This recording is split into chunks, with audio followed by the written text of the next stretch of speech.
Guys, may biyahe tayo ngayon. Pupunta akong Quezon Province. Sama kayo ha.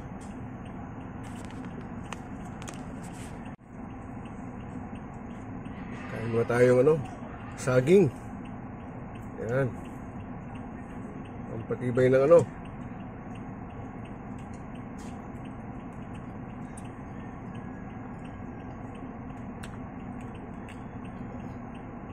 saging saba.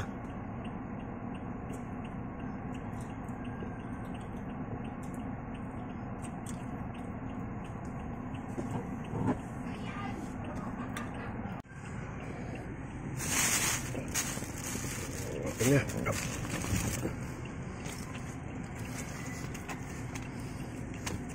Okay, ready na ba yung aking itinerary? Yung aking RECD, yan. Okay. EBS, RECD, okay. Okay na, ayos na.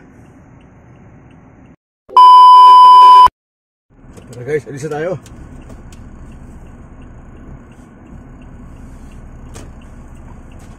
Okay. Maniobra lang tayo at medyo may kaliitan lang ito aming garahe. Alright, okay. Palabas na tayo ng garahe mga tol. Yan. Okay, time check tayo mga tol. 1:17.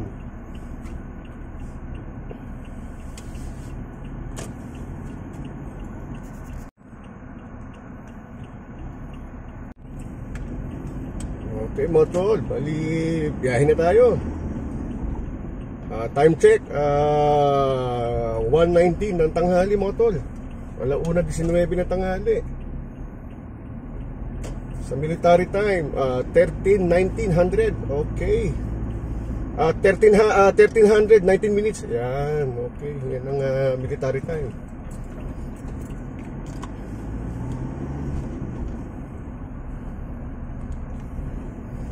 Bali ang destination natin mga tol, Sebes Hotel and Resort sa may Sariraya, Quezon. Kaya mahababang biyahe ito mga tol. Kaya lang kayo ha. Sama lang kayo. Ito, labas tayo ng ating subdivision mga tol. Yan. Okay.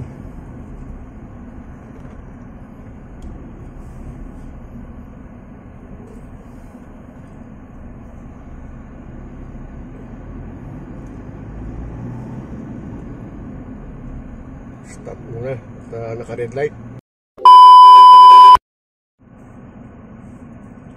Ayos na bang atin natin mga tol at nakapag-ahit na tayo. Siguro naman po hindi na tayo mukhang estranghero mga tol.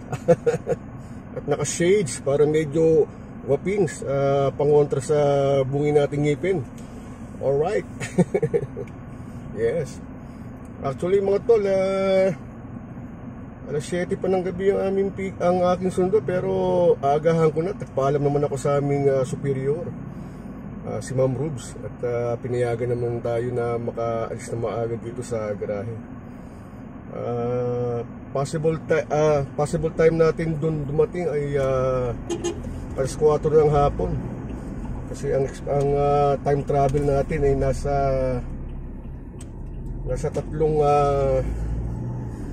tatlong oras at may sobrang minuto pa mga tol. Yan. Kaya aagaan natin ng biyahe para pagdating doon ay makapagpahinga pa tayo siguro mga 2 oras. Para pag nasundo natin yung mga guests, press na press tayo para hindi tayo aantok-antok sa daan, dahil siyempre pasahero yung sakay natin. Kailangan safe sila na maihatid natin. Okay?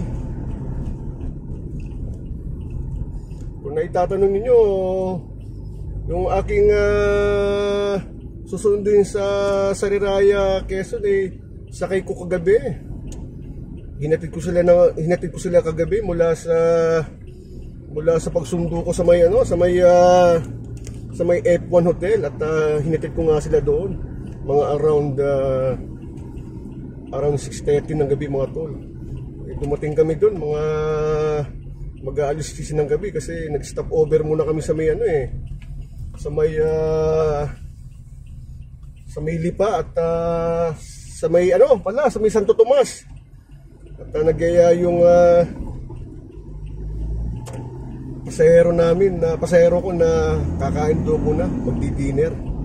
Kaya yun, dumaan muna kami sa may Santo Tomas at doon sila kumain. Okay? Ayan mga tol, at nandito na tayo sa may expressway, SLEX, South Luzon Expressway mga tol. Ayan. Alright. So nga pala mga tol, ang dala nating sasakyan ngayon ay Innova na kulay puti. Yan. Para medyo malaki-laki yung espasyo na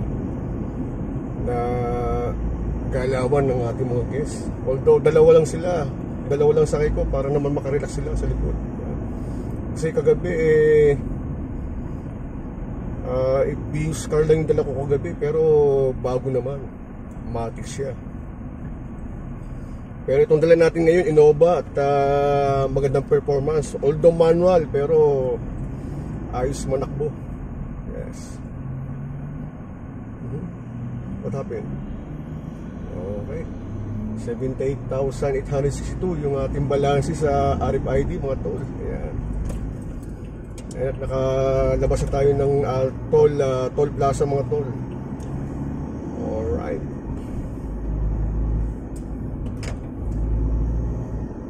So ngayon mga tol, bali may kasama ako. Ibig sabihin may mga co-deltas din ako na susundo sa may sa may Sariraya, Quezon. Yes, at nauna na sila sa akin. Umalis sila ng alas 12 ng tanghali. Para pagdating daw doon makapagpahinga sila ng maayos. Para maganda ang sundo nila sa kanilang pasahero. Alright. Magalaw yung ating camera mga tol. Pasensya nyo na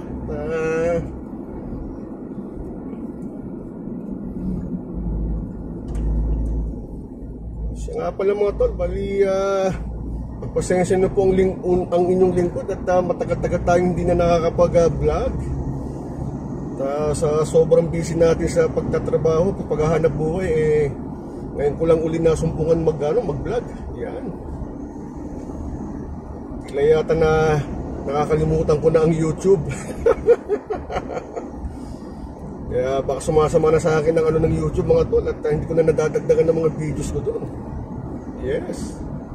Kaya ito, nagtatry tayo uli. Sana may makapanood na nitong ating iba-vlog ngayon. Alright. Kamusta na ba ang ating atan mga tol? At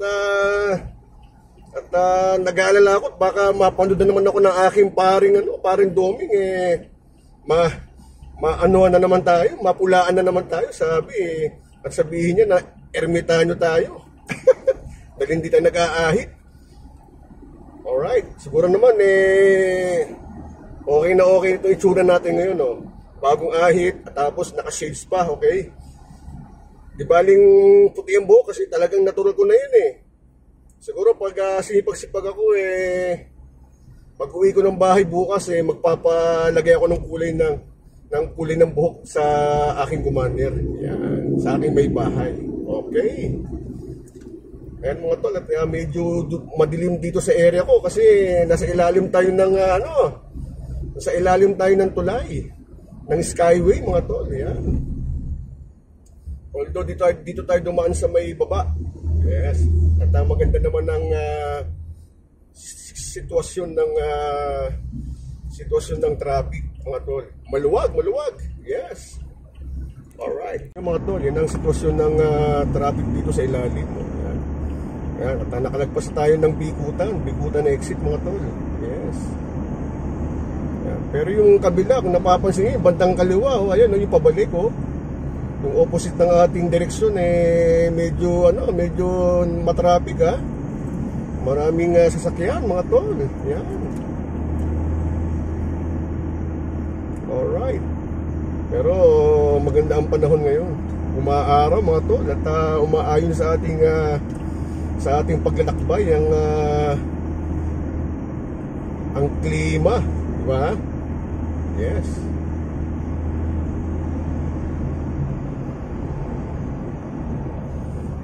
Siya nga pala sa aking mga followers diyan at sa aking mga mga ka-ride safe dyan, kamusta na kayo? At matagal-tagal din akong hindi nakakapag-vlog sa aking YouTube mga tol. Paumanhin ang aking hinihingi sa inyo mga tol, ha?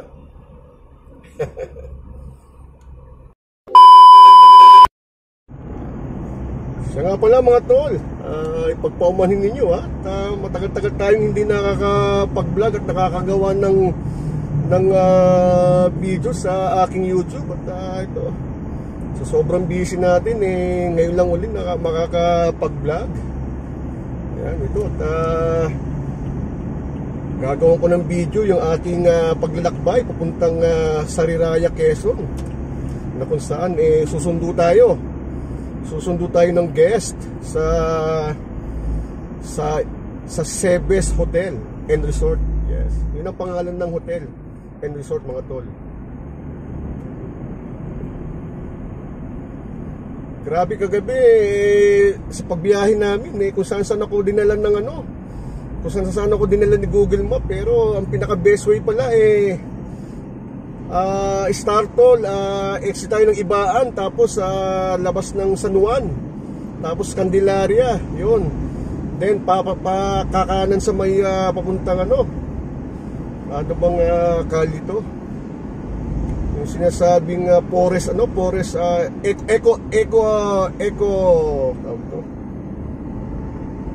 Forest Eco Highway ba yun? Something ganun, hindi ko lang ma-recall.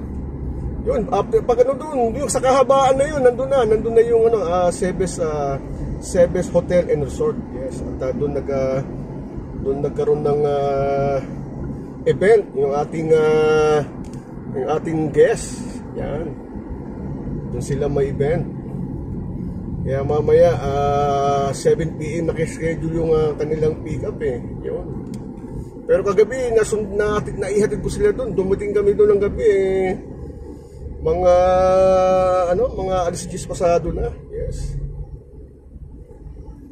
Dahil medyo natagal lang kami dito sa may lipa dahil nga sa dinner. Nag-dinner pa sila. Ayun.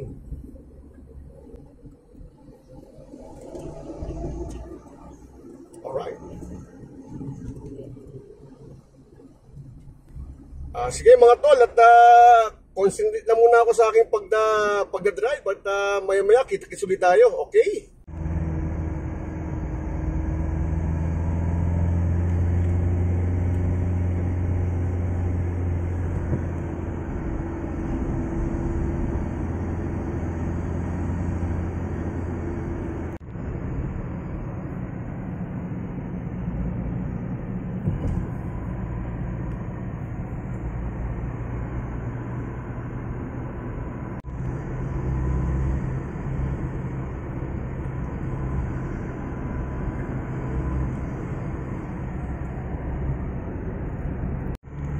Natatraffic ka tayo rito.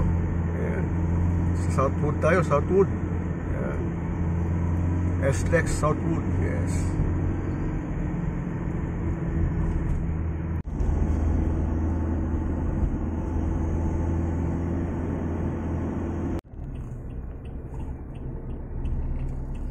Traffic dito mga tol, built-in, no? Kasi dito nakasentro yung construction, widening ng SLEX mga tol. Ayan. Ayan, medyo dikit-dikit ang mga sasakyan dito. Ayan. Kasi ginagawa yung expressway mga tol. Ayan. Kaya ang diskarte natin, dito tayo sa may gilid-gilid dumadaan mga tol. Yan. Kaya tayo nakaka-diskarte ng medyo malog-log ang daan mga tol.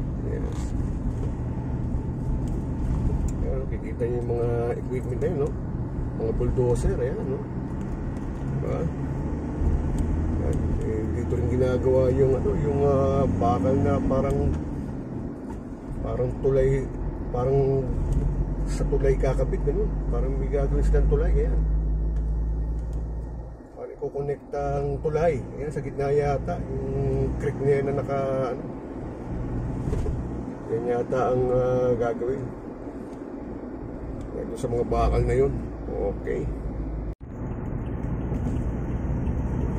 Dito tayo, sa gilid tayo ng expressway mga tol. At medyo maluwag-luwag ang daan dito. Ayan. Walking na tayo ng Calamba, Laguna. Yes. Ayan, nakikita nyo na yung bundok, oh, yung Mount Makiling. Yes.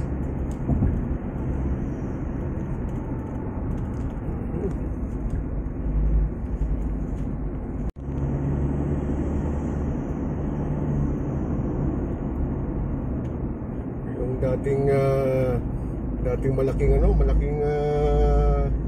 toll plaza rito, ayan, no? Wala na. Bali, dinamolis na mga tol. Ayan. Dami nang bago rito sa SLEX mga tol. Ayan. Ayan. Mga bahid, mga bakas na lang yan, no?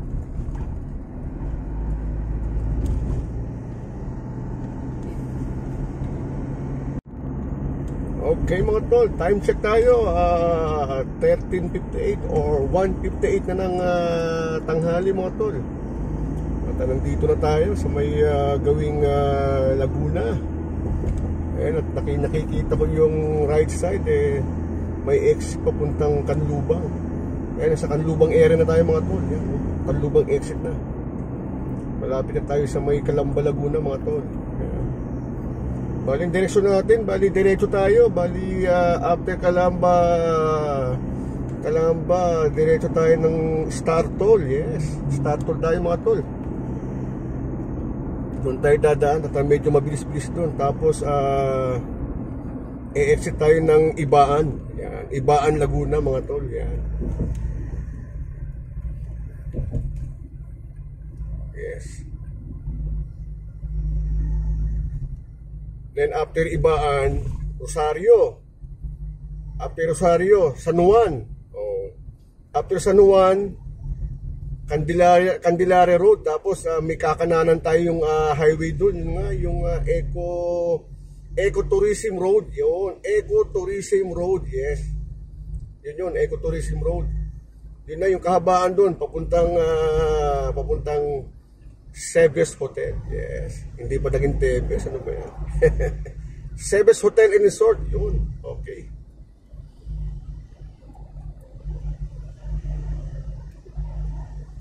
Sa ngayon mga tol, nasa Batino na tayo. Batino exit na. Yes. Palapit na tayo sa may Calamba exit mga tol.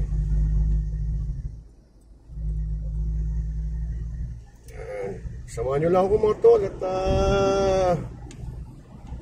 ngayon lang tayo makakagala uli. At maisama kayo sa aking paglalakbay mga tol, di ba? Tagal-tagal natin hindi nakagawa ng video sa YouTube eh. Kaya ito, after nito, i-upload ko kagad sa video to, sa YouTube to, para makita naman ninyo mga tol. Yan. Alright. Nakikita ninyo, oh. Ayan, pa-exit na tayo ng ano. Malapit na tayo sa Calamba exit mga tol. Yes. Ayan, oh. Turbina Real, yung direksyon pa kanan. Yes. Pero diretso lang tayo mga tol.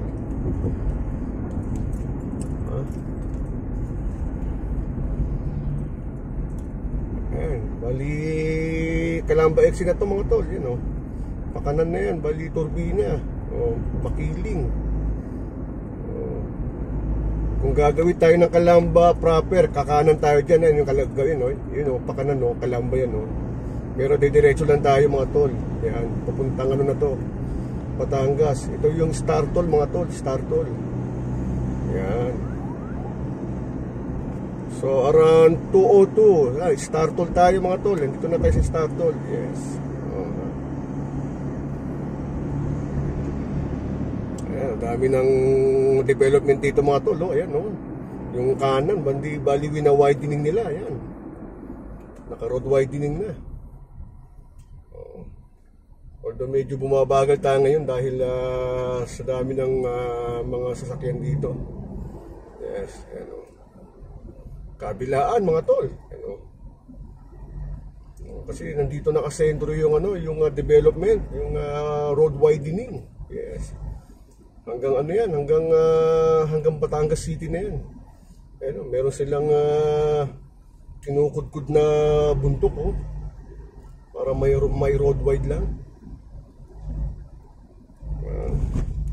Ito ang kasalukuyang nangyayari dito mga tol. Yan, sasaksiyan ninyo.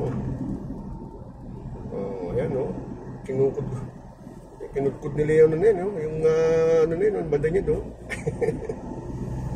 Although ano yan adobe yan, pero tinabas. Ganyan ka high-tech na ang ano natin, ang